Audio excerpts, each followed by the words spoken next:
Hello and welcome back to another On the Recipe and to another edition of NXT Out of 10. And yeah, big episode of NXT today. Lots going on. Obviously, we're building up with that feud between Joe Hendry and Ricky Saints, and a few other big matches on the card as well, including Ethan Page versus Shalila Hill for the North American title. But we started things off right with a match between Lola Vice and Kleiny Jordan. Before Jordan could even get to the ring, Vice was all over her. The feud has turned very personal in recent weeks, and they did a good job portraying that with how aggressive both were. Vice was selling an injured hand, so Jordan was able to take advantage of that to neutralise some of their striking offence. Lola did a good job making it look like her hand was causing a lot of pain. The injury became the focal point of the match for a long time. Jordan was in control before and throughout the break because she kept focusing on Vice's weakness. They didn't do anything too exciting in this bout, but the pace felt slow in paces, and they did a good job telling the story of what they wanted to tell. Jordan ended up winning with a pretty unique submission on Vice's injured hand. I'm going to give it a 5 out of 10. Before, as Ricky Saints was walking into the parking lot, Joe Hendry jumped in. The fight was broken up by security almost immediately, and when we returned from a break, Hendry came to the ring and called out Saints for a fight. Saints appeared in the crow's nest and said seeing Hendry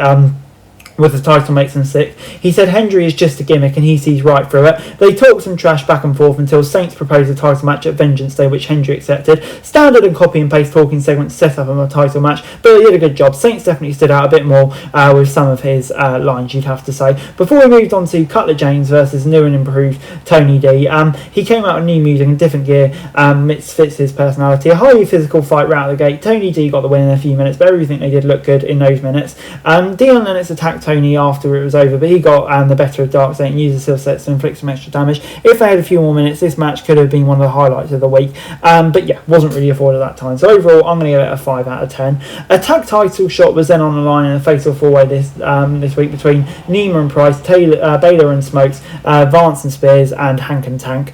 Spears tried to tag out to swipe right to avoid facing Price, but they dropped off the apron and made him fight for himself. With the four teams only 2 legal men at any given time, people were tagging in whenever they had the chance. Price and Vance were 2 of the biggest guys in the ring, so their showdown was given special attention. It was chaotic but in a good way. It was pretty easy to follow who was legal at any given time, and all 4 played different roles at different times. They managed to mix in some funny moments while keeping the action entertaining too. NXT had a decent tag match, and the match helped to highlight how different each team is. Drake cost Spears a win, and it led to Baylor falling on Spears and getting the pin for the win. I'm going to give it a 6 out of 10. Moving on into Zarya, who was shown backstage telling Sol Rooker that their friendship was over after Rooker ended up getting the title shot last week. After a break, Fatal Influence came out to the ring. JC Jane said she's actually looking forward to facing Rooker for the title, and said she was a little jealous of Rooker because the crowd loves her more. Jane complained about how Rooker keeps upstaging her, and WWE's been seen shoving her down everyone's throat. She also mocked Rooker and Zarya's personal issues,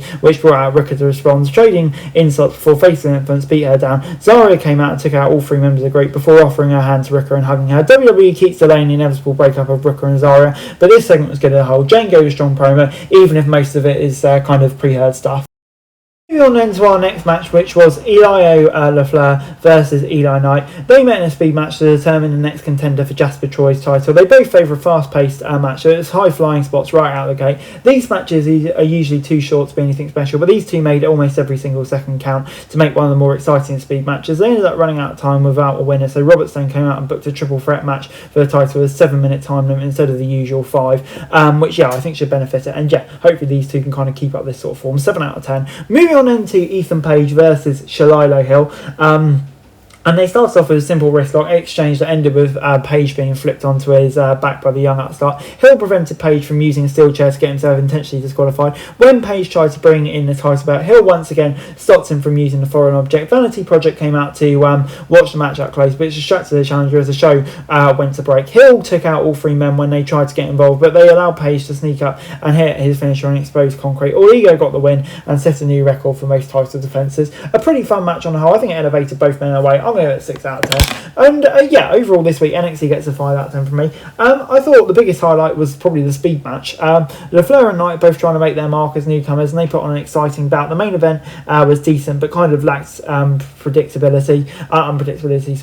The show ended with Page telling Bourne he could have a title shot next week as long as he doesn't break his ankle.